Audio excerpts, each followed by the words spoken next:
On this episode of Two Parents and a Microphone. We always kind of valued the person over the politics. Now, you don't have to agree with them Right. to see that they have value. Before social media, you just had that one kind of crazy uncle that would talk about politics a whole right, lot. yeah. Now it's like everybody has kind of become that uncle. Two parents and a microphone. Two parents and a microphone. Two parents and a microphone.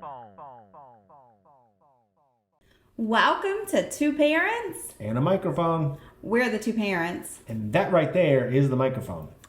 And that pretty much sums up our qualifications to be hosting this podcast. That's pretty much it. Shante, why don't you tell them what we're talking about this time? Yeah, so today we're going to be talking about a topic for 2024. Oh. Being an election year, Oh. we're going to talk about parenting and politics. Ooh. I can feel the tension on the other side of the camera. Yeah, so you know what that means? Yeah, lots of fights. Lots of fights. It means social media. Yep. Everybody's getting geared up for the unfriend, block, delete buttons. That's right. You're seeing ads for politicians on everything. It's kind of annoying. Yeah, it's true. But I mean, honestly, as parents, we have some kind of influence over our children to a certain age about what they think about politics. Is that true? That is kind of true. Yeah. Some people kind of take that and run with it. Yeah, so I remember like our kids being in school and there would just be this talk of during an election season of like who's everybody voting for, Yeah. or they're taking a poll in class. And it was always really interesting to me to hear how our kids viewed the politicians based on what their classmates and peers saw. Right. Especially as they grew up. Yeah, well, and they would come home and have these big dialogues about this person is bad because they think this, and that. And I'm like, where did you get that? Well, that's what little Johnny said. And I'm thinking there's no way like an 8-year-old came up with that. So it really is this idea that honestly, the way we act and the way that we talk in front of our children, they're absorbing that. And I think that over the last several years, especially with the rise of social media, one thing that we've seen is the political climate is something that our country seems to be very passionate about. Very passionate isn't even a way to describe it. Like ultra passionate. Well, I mean, as we know, like if we have that influence over our children, like what are some things, that's what I want to talk about, that we've done in our family. Right. And how we kind of view this parenting through politics. Right. So, I mean, I think one of the things that we did was we always kind of valued the person over the politics. Yeah, absolutely. So basically, we believe and we have taught and we speak of people, whether we agree with them or disagree with them, as if everyone has value. Right. That is one of the things that we really have tried to champion in our family, regardless of the mudslinging and the smear campaigns and whatever is going on outside of our house. One thing that we always try to bring it back to is every person has value. Yes. Now, you don't have to agree with them to see that they have value. And it's one thing that honestly, again, we're going into an election year and I already feel the tension inside of me going, oh, what are we going to endure? What are people going to be saying? But that is one of the things I wish that everybody could get is it does not matter if I agree with someone or disagree with them. Everyone still has value. I can even fight what I feel like is an injustice and still treat someone as if they have value as much as possible within me. Right. And Go ahead. I think that's kind of hard today as well, too. It becomes harder and harder because with social media and you're getting everyone's viewpoints. Yes. Like your value does sometimes become tied to what you believe or what you can, stand behind and things like that. So it can be very hard and very difficult to kind of navigate that sometimes. Right, yeah. And you have to be kind of more articulate and intentional to let people know that, hey, I may disagree with you on this issue, but I still love you. I still want to be around you. And I still think you have value as a person. Yes, absolutely. Because sometimes you can talk and automatically those things shut down if there's a disagreement, because they think disagreement means dislike or rejection or things like that. So it's super hard today to be able to do that, and you kind of have to be able to navigate that a little more carefully. It seems like. And sometimes it's better not to have those conversations as adults, like whether it's around the dinner table or at holiday parties or whatever. But the truth is, our children, I would say elementary school and up, like they're hearing what the world is saying about the people who are running for office or in office or whatever it might be, whether they're hearing it from home or they're hearing it from other students or they're hearing it from teachers or social media or, commercials, TV. I mean, they're hearing that. And so they do have an opinion.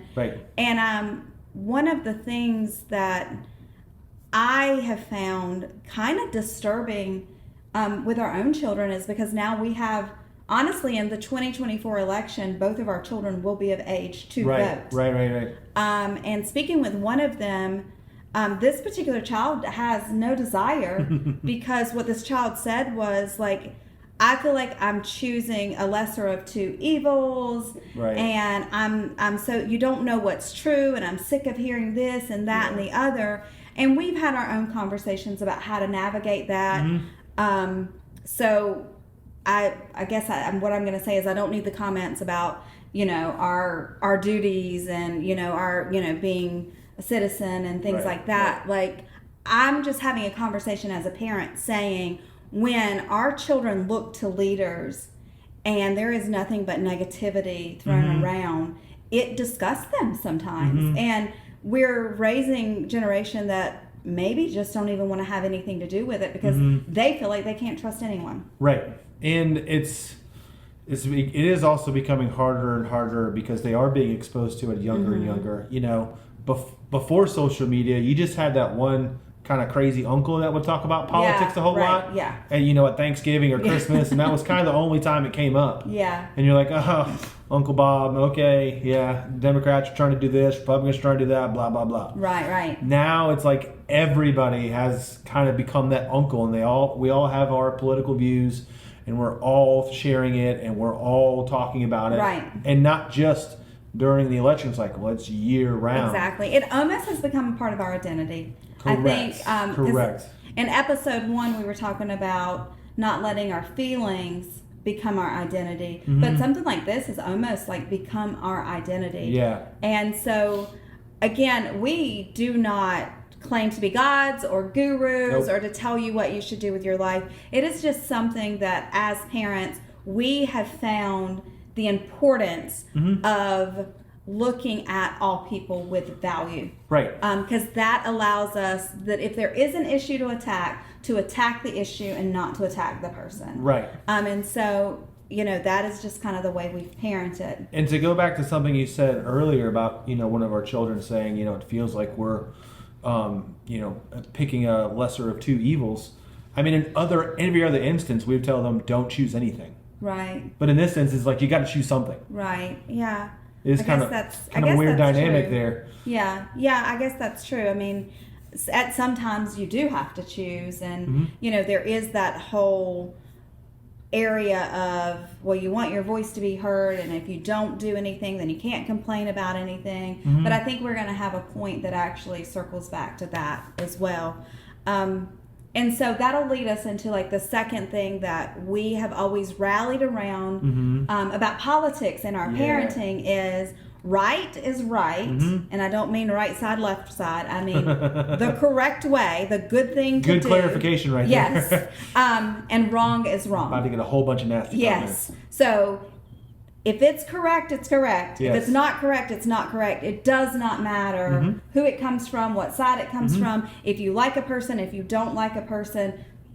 Honestly, we've just taught them look for like the truth and the good, and you stand with that. Yes. And that does not always mean, even as adults, like an elected official, it does not mean that I would agree with something that they choose 100% of the time. Right. And so that again separates this idea that we're bashing people and we're looking at issues. Yes. So, and we've taught them that not just in politics, but taught them that in everything. Yeah. Like, if I did something wrong, like, call me out on it. Like, because if it's wrong, it's wrong. Yeah, no matter who it comes from or anything. That's the thing we're fighting. We're not fighting like each other, right? Right. And how, I guess, what I would say is in that, because then you're going to have people go, well, who's going to decide what's right and what's wrong? And, Great point. you know, I think that goes back. Of course, we have said so many times during this podcast, we are led by our faith. But just because a faith community says something is right doesn't mean we're like, oh, I'm going with that. We have our set of values. Yeah. You know, they come from Scripture where we have understood it. Yep. And we've been challenged on that, especially in the political arena, when you see, it seems like a nation to rally around a leader as if the leader is going to be the one that makes our world all good or all bad. Right. You know, and that's caused questions in our children too of how does it feel like we let one person that we don't even know. I mean, this has been a conversation from one of our children. How do we let somebody that we don't even know, how can we align with them so much that it tears apart relationships that are right in front of us? Right. And so that's why we just are really particular about, let's look at the issue. Let's look at the issue. Yeah. Let's look at the issue. And you got to be really intentional with that. Right. Because if not, you're going to become that fan of that team that your team can do no wrong, the other team can do no right. And you could be around people and it's as plain as day that there was a bad call, and just because it's your team, that wasn't bad at all. I'm fine with that. Right. But then 10 minutes later, same thing. Oh, I can't believe they did that. You know? Yes. And that goes back to what we were saying just in our first point, is our kids have seen that. And like, how is it right for this person, but the other person is the same thing, and all of a sudden it's wrong. And that has just put a disdain in them. And I know they'll get around to going, hey, I'm going to make a difference. But for them, it's like, this system right now feels so broken. And so what am I going to do in that? And that'll lead us into our third point in a minute. But I want to go back and talk about this right and wrong. Because I said, you know, then where's the standard? We said we're led by our faith. Right meaning correct, not like right versus left. Yes. Like, we're led by our faith in that. But also, it is that faith that sets these values for our home. Right. And knowing that our children, as they grow, they're not going to have the same values as us. So how do we... or how have we given them the ability to choose for themselves? Right. And I know one of the things that we've always done is shared current events with them, especially when they were doing, like, they did virtual school before virtual school was cool. But, you know, one of the things that I would add into their lessons is like, hey, this happened today. I want you to read what happened, and I want you to tell me your thoughts on it. And that just gave them practice of figuring out, where do I stand? What do I believe? And then if something came out that was like degrading of someone or, you know, just kind of, well, you know, I like this person, so it didn't matter what they did, then we would have conversations about that. I was always good with like challenging the thought, but allowing them to figure out, what do they think in that?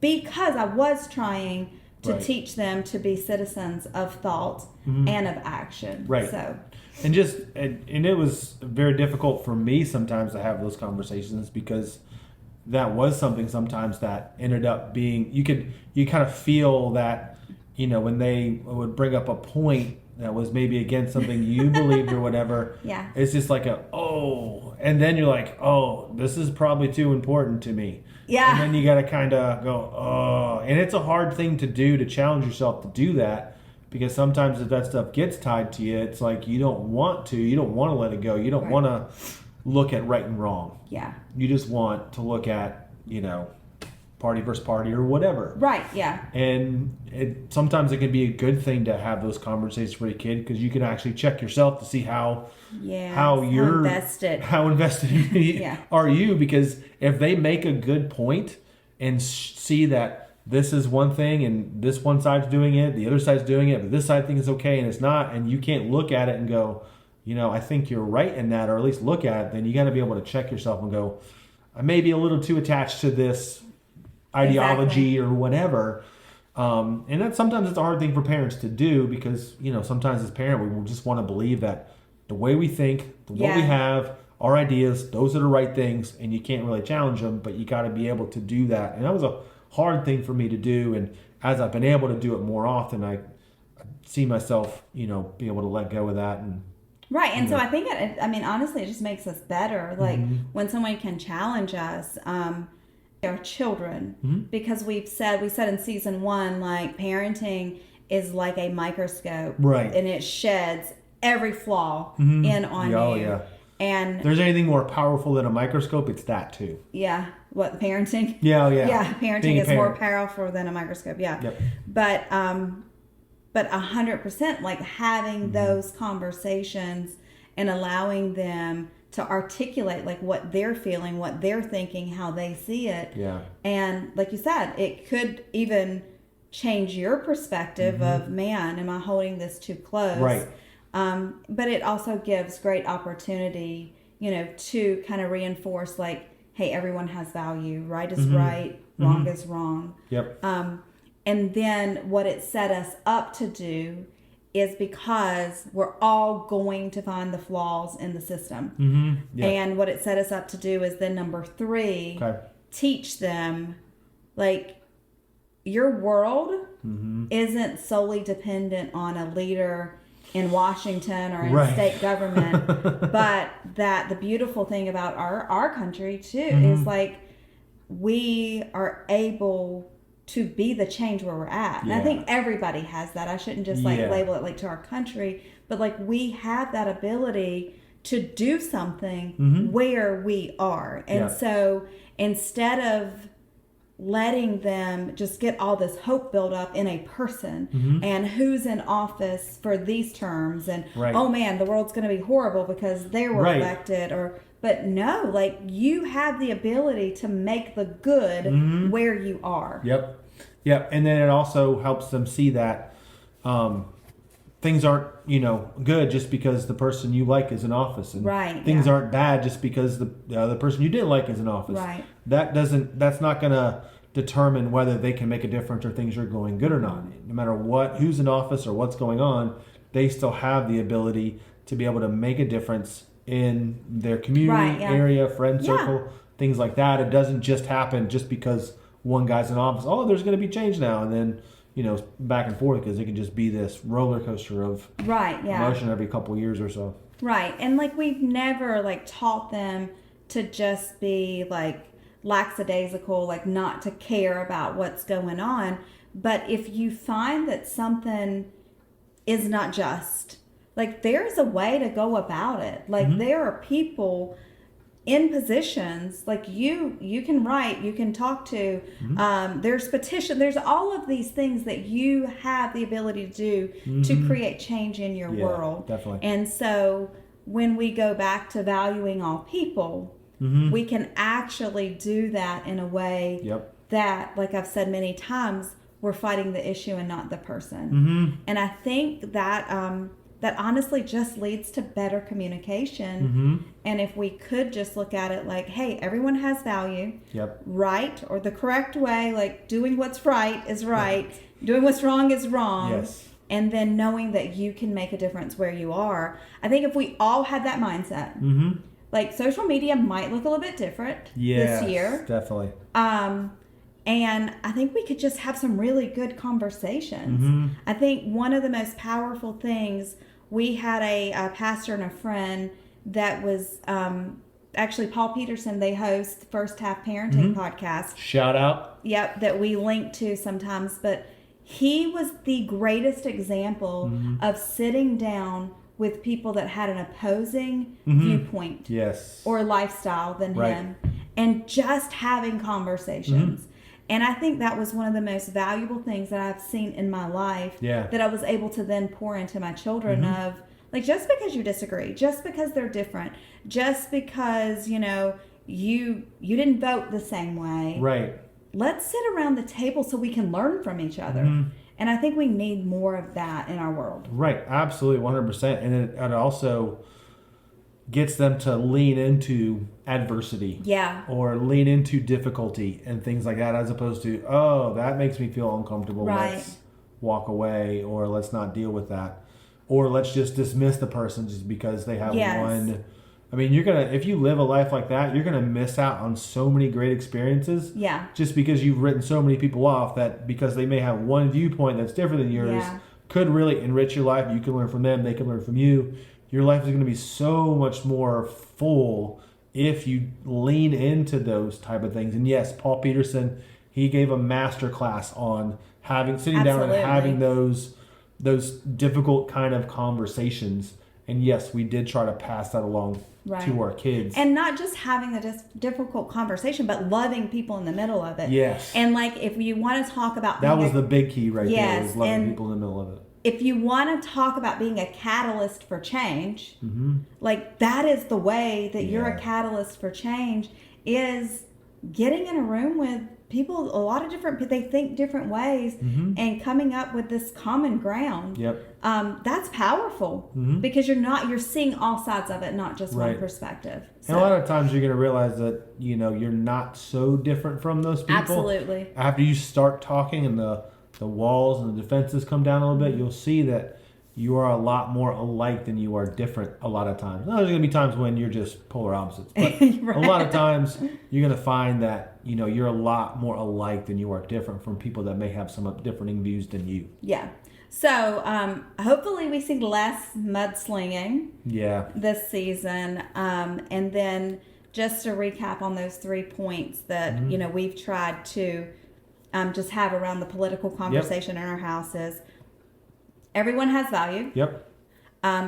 Right is right, wrong is wrong. We should probably switch to correct is correct and incorrect is incorrect. Maybe. Just so there's no confusion. And then number 3 is that you can make a difference where you are. Yeah. So we would love to get in conversation with you guys. And, even if they're difficult. Yes. And just see what you think about this and just join the conversation. Absolutely. I guess that's about it. That's it. Cue the theme music. 2 parents and a microphone.